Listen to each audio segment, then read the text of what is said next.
আর dear viewers, আপনি একজন 18 বা 20 বা 30 বছরের যুবক, যদি আপনার শরীরে টেস্টোস্টেরন হরমোনটা কমে, আপনি কি কি লক্ষণ দেখে বুঝবেন? এটা কিন্তু অনেকেই জানতে চায়।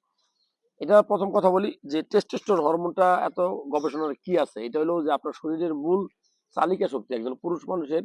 এটা সেক্স হরমোন, স্টেরয়েড হরমোন। এটা এটা মূলত যদি আপনার কমে যায় তাহলে আপনার যে মাংসপেশি বা মাসেল গুলো আছে না, এগুলোতে পেইন করবে, গিরায় গিরায় ব্যথা করবে, আপনার চুল পাকা শুরু হবে, চুল সাদা হয়ে যাবে, আপনার মেজাজটা খিটখিটে হবে, দেখবেন যে হুটহাট সবার সাথে ঝগড়া করতেছে।